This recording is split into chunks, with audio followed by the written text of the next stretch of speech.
Hello, चला आजच्या व्हिडिओमध्ये डिस्कस करूया. हे इम्पॉर्टंट सम, हे सुंदर सम आहे, सुरेख सम आहे, ब्युटिफुल सम आहे. तुम्ही सांगा हो हो, मोठं सम दिसतंय. आणि हे आहे मेन्सुरेशन या धड्यातून. ओके, आता हे टेक्स्टबुक मधलं सम नाही, बाहेरचं सम आहे, नॉन टेक्स्टुअल सम आहे. चला हे सोडवूया. हे सोडवण्यासाठी पहिले अगोदर काय करायचं, हे पूर्ण सम एकदा वाचून घेऊया, तर आपल्याला समजणार ना काय काय दिलंय. बघूया काय दिलंय. Water drips from a tap at the rate of 4 drops in every 3 seconds. Volume of one drop is 0.4 centimeter cube. Dripped water is collected in a cylindrical vessel of height 7 centimeter and diameter is 8 centimeter. Okay. In what time the vessel will be completely filled? Okay. Hey, question I second. What is the volume of water collected? Okay. आणि third question आहे, how many such vessels will be completely filled in 3 hours and 40 minutes. तुम्ही सांगणार इकडे आपल्याला 3 प्रश्न विचारले. Okay, चला पहिल्यांदा बघूया काय दिलंय. फर्स्ट सेंटेन्स बघा ना काय दिलंय. Water drips from a tap at the rate of 4 drops in every 3 seconds. आपल्याला माहिती ना कधी काही आपण नळ बंद करतो, ते एकदम टाईट बंद केलं तरी त्यातून थोडं थोडं पाणी असं पडत राहतं, माहिती ना. ते थेंब थेंब पाणी असं पडत राहतं. ते सांगितलं इकडे, एका नळातून पाणी असं पडतंय सांगतंय. आणि ते कसं दिलंय, 4 ड्रॉप्स इन एव्हरी 3 seconds. म्हणजे एक थेंब पडतंय, दुसरं थेंब पडतंय, तिसरं थेंब पडतंय, चौथं थेंब पडतंय, 4 असे 4 जे ड्रॉप्स आहेत ते पडतायत. ते कलेक्ट होते वेसल मध्ये एव्हरी 3 सेकंड. म्हणजे दर 3 सेकंडला 4 असं ड्रॉप जे आहेत ते पडतात. Okay, volume of one drop is 0.4 centimetre cube. म्हणजे एक जे ड्रॉप आहे, एक जे थेंब आहे पाण्याचं, त्याचं व्हॉल्यूम आहे 0.4 सेंटीमीटर क्यूब. म्हणजे काय, म्हणजे एक थेंब पाणी पडलं म्हणजे किती पाणी जमा झालंय, कलेक्ट झालंय, 0.4 सेंटीमीटर क्यूब. त्याचं अर्थ ते आहे, हे समजून घ्या, इम्पॉर्टंट आहे. ओके, त्यांनी सांगितलंय पुढे, dripped water is collected in a cylindrical vessel.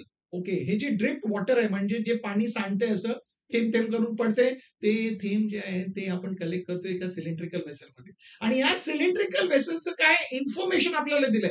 Height दिलंय 7 सेंटीमीटर आणि डायमीटर आपल्याला दिलं आहे 8 सेंटीमीटर. हे इन्फॉर्मेशन दिलंय. आणि याच्यावर आपल्याला त्यांनी 3 प्रश्न विचारले. ओके, पहिला प्रश्न आपल्याला विचारलाय, in what time the vessel will be completely filled. म्हणजे किती वेळात हे वेसल जे आहे सिलेंड्रिकल वेसल कम्प्लिटली फिल्ड होणार. ओके, किती वेळ लागेल. ओके, तर बघूया, हे आपल्याला पहिलं करायचंय. बघूया नंतर जाऊया. मला इंटरेस्ट आहे सेकंड मध्ये, कारण वेळ किती लागेल ते कधी समजलं. पूर्ण भरायचंय ना, म्हणजे पूर्ण भरायचं म्हणजे किती पाणी असणार आहे ते बघावं लागेल ना, नंतरच आपण कॅल्क्युलेट करू शकतो ना किती वेळात भरणार आहे.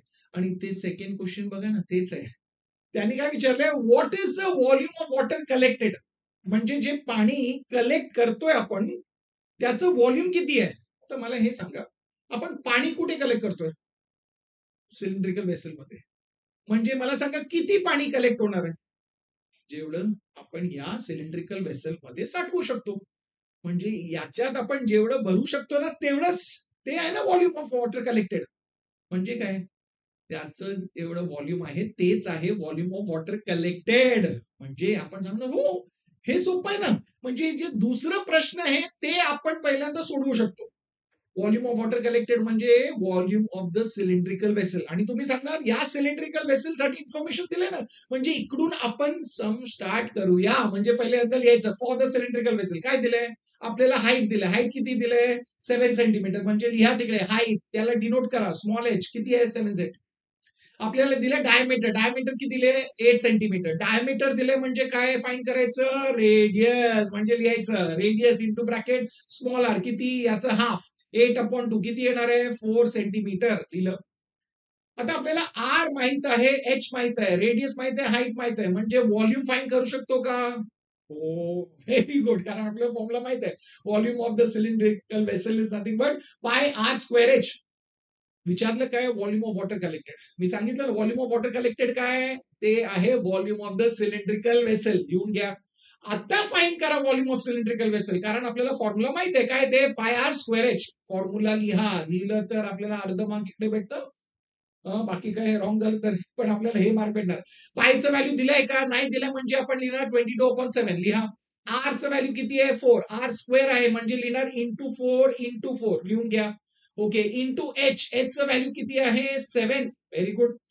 ओके, आता काय करणार आपण सांगणार 7 आणि 7 कॅन्सल. व्हेरी गुड, कॅन्सलेशन झालं. काय मल्टिप्लाय करायचंय 22 उरलं आहे आणि 4 into 4 आहे 16. 16 into 22 खूप सोपं आहे. चला करून घ्या कॅल्क्युलेशन. किती येत आहे, करा मल्टिप्लाय करा. किती येत आहे 352. Very good. म्हणजे volume of the cylindrical vessel किती आहे 352 सेंटीमीटर क्यूब. बरं का, युनिट बघा. म्हणजे हे जे व्हॉल्यूम आहे तेच आहे ना व्हॉल्यूम ऑफ वॉटर कलेक्टेड. म्हणजे लिहायचं तिकडे व्हॉल्यूम ऑफ वॉटर कलेक्टेड किती आहे 352 सेंटीमीटर क्यूब. म्हणजे 3 जे प्रश्न विचारले याच्यातून सेकंड जे होतं हे एकदम सोपं होतं, तेच आपण स्टार्टिंगला फाइंड करू शकतो. त्यामुळे ते फाइंड केलंय, ते झालंय. म्हणजे 3 प्रश्नातून आपण एक सोडवलं. आता आपल्याकडे 2 अजून आहेत जे सोडवायचे. पहिल्यांदा ते आहे ना ते आता सोडूया. म्हणजे तिकडे विचारलं होतं आपल्याला किती वेळ लागणार आहे हे जे सिलेंड्रिकल वेसल भरण्यासाठी. आता एका सिलेंड्रिकल वेसल मध्ये किती पाणी आपण साठवू शकतो 352 सेंटीमीटर क्यूब एवढं पाणी आपण साठवू शकतो. ओके, आता आपल्याला डिस्कस करायचे टाइम बद्दल. ओके, टाइम बद्दल काय दिलंय का, टाइम बद्दल फक्त फर्स्ट स्टेटमेंट मध्ये दिलंय. ओके, आणि सेकंड स्टेटमेंट मध्ये काय दिलंय व्हॉल्यूम ऑफ 1 ड्रॉप.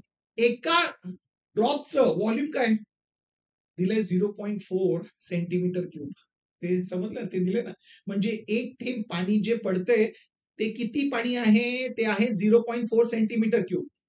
पण पहिलं स्टेटमेंट वाचा, त्याच्यामध्ये काय दिलंय water drips from a tap at the rate of 4 drops in every 3 seconds. म्हणजे दर 3 सेकंडला किती थेंब पाणी पडतंय 4. एक थेंब पाणी जे आहे त्याचं व्हॉल्यूम किती आहे 0.4 सेंटीमीटर क्यूब. म्हणजे 4 थेंब पाणी पडलं तर किती पाणी साठलंय ते आपण फाईंड करू शकतो का. तुम्ही सांगणार हो व्हॉल्यूम ऑफ 4 ड्रॉप्स फाईंड करूया. एकाचं आहे 0.4 म्हणजे 4चं किती असेल तुम्ही सांगणार 4 into 0.4. तुम्ही सांगणार डेसिमल आहे त्याला फ्रॅक्शन मध्ये लिहा अगोदर. म्हणजे याला कसं लिहू शकतो 4/10, कारण डेसिमल नंतर एकच प्लेस आहे ना म्हणजे 4/10. Very good. काय कॅन्सल करायचं नाही कारण ते तसंच ठेवा. कॅन्सलेशन केलं तर डिफिकल्ट होणार, कारण इकडे 4 into 4 16 16/10 म्हणजे काय डायरेक्टली आपण लिहू शकतो 1.6 डेसिमल. Very good, super. तर आले 1.6 सेंटीमीटर क्यूब. म्हणजे काय मिळालं आपल्याला 4 थेंब पाणी जे पडतंय ते साठवलं की किती पाणी आपल्याकडे आलं, व्हॉल्यूम किती आहे त्याचं 1.6 सेंटीमीटर क्यूब. ओके, आणि ते जे 4 पाणी आहे ते कलेक्ट करायला किती वेळ लागतंय 3 सेकंड.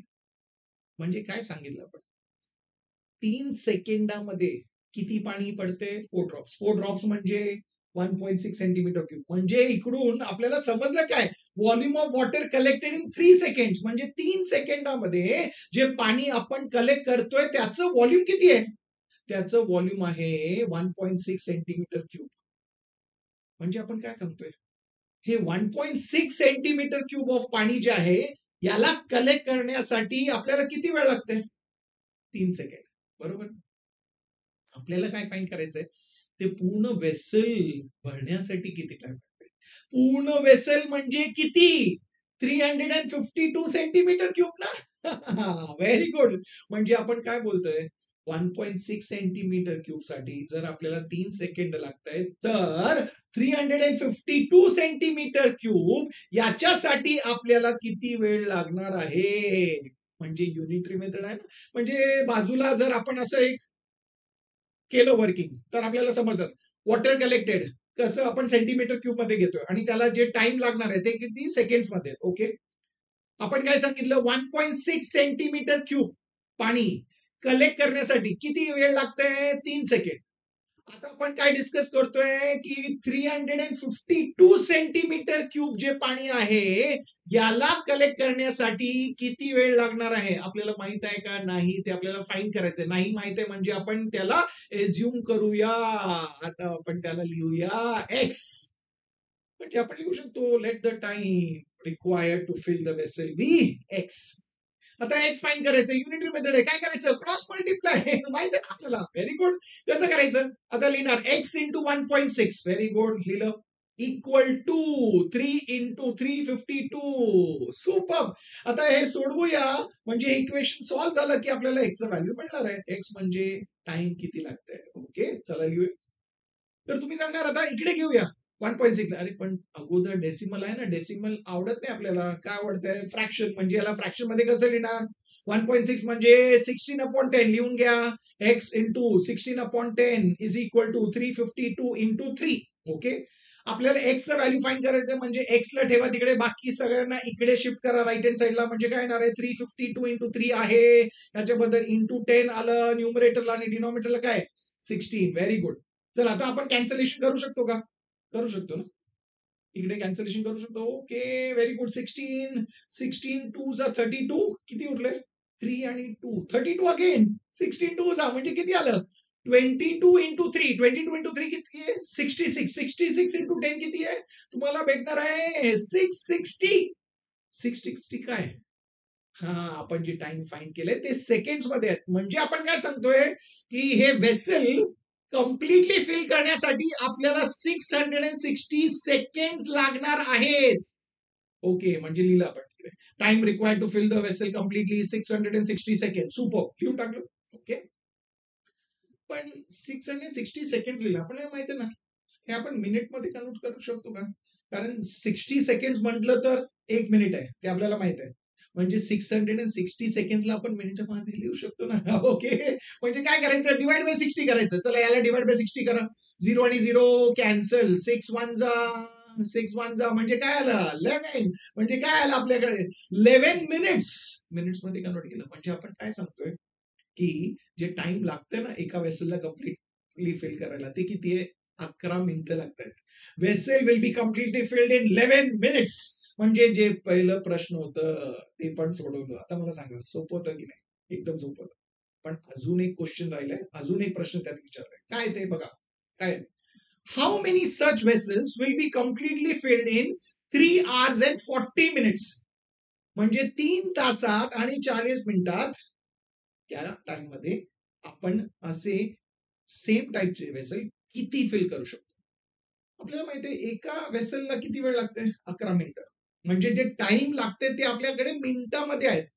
म्हणजे जे आपल्याला विचारलंय ना त्या टाइमला पहिलं मिनिटामध्ये कन्वर्ट करूया, म्हणजे मिनिट्स मध्ये कन्वर्ट करूया. ओके, म्हणजे 3 hours 40 minutes. 40 मिनिट्स आहे ते मिनिट मध्ये आहे, पण 3 hours ला मिनिट मध्ये कसं करायचं माहितीये? 1 hour म्हणजे 60 मिनिट्स. म्हणजे 3 hours म्हणजे काय आलं? 3 into 60. ते मिनिट्स मध्ये आलं. प्लस 40 मिनिट जे आहेत. ओके, 3 into 60 किती? 180. 180 मिनिट प्लस 40 मिनिट ते किती आलं? 220 मिनिट्स. म्हणजे 220 मिनिट आहेत. याच्यामध्ये आपण असे किती वेसल्स भरू शकतो? एकदम सोपं आहे ना. 11 मिनिटामध्ये एक वेसल म्हणजे 220 मिनिटामध्ये किती वेसल? तुम्ही सांगणार एकदम सिंपल आहे, डिवाइड करा. नाही समजलं तर परत तुम्ही युनिटरी मेथड यूज करू शकता. का? बघा, नंबर ऑफ वेसल्स आणि टाइम. पण इकडे टाइम कसं आहे? मिनिटामध्ये. आपण काय सांगतोय? एका वेसलसाठी किती वेळ लागतंय? 11 मिनिटं. म्हणजे 11 मिनिटात एक वेसल. तर आपण बघतोय 220 मिनिट्स आहेत. 220 मिनिट्स मध्ये किती वेसल? माहित नाही ना आपल्याला. म्हणजे इकडे आपण एक व्हेरिएबल घेऊ शकतो. एक्स घेऊ का? नाही, आत्ताच घेतलं ना, म्हणजे इकडे घ्यायचं वाय. वाय लिहिलं झालं, म्हणजे इकडे लिहायचं let the number of vessels be y. आता हे कसं करायचं? परत क्रॉस मल्टिप्लाय. म्हणजे काय लिहिणार? Y into 11 is equal to 1 into 220. म्हणजे 220 आलं. म्हणजे वाय किती येणार आहे? 220 अपॉन 11. 11 2 जा 22 आणि 0 म्हणजे किती आलं? Y is equal to 20. हे युनिटरी मेथड नाही पण केलं तरी पण तुम्हाला येणार ना. डायरेक्ट पण तुम्ही करू शकता. वाय नाही घेतलं तरी डायरेक्टली तुम्ही करू शकता. Number of vessels that can be filled is 220 upon 11. म्हणजे किती वेसल्स आपण भरू शकतो? 20. म्हणजे फायनली उत्तर लिहायचं 20 vessels will be completely filled in 3 hours and 40 minutes. आता मला सांगा, होतं नाही सुंदर सम, सुरेख सम होतं ना, ब्युटिफुल सम होतं की नाही? पण मला काय डिफिकल्ट होतं का? डिफिकल्ट नव्हतं. एकदम step by step step by step step by step तुम्ही विचार करत करत करत स्वतःहून सोडलं. इझीच होतं. तेच कॉन्फिडन्स झालं ना आता. हे कॉन्फिडंट तुम्हाला वाटतंय, तुम्ही आहात कॉन्फिडंट, तुमच्या मित्रांना पण ते कॉन्फिडंट झालं पाहिजे, मग त्यांच्याशी हे व्हिडिओ शेअर करा. तुम्हाला तर हे आवडलंच आहे, समजलं आहे म्हणजे व्हिडिओला लाईक करा आणि चॅनलला सबस्क्राईब केलंय ना? नाही केलं तर आत्ता सबस्क्राईब करा आणि मी तुम्हाला भेटणार आहे पुढच्या व्हिडिओमध्ये अजून एक इंटरेस्टिंग सगळं. तोपर्यंत शिकत राहा, स्माइल करत राहा, शेअर करत राहा.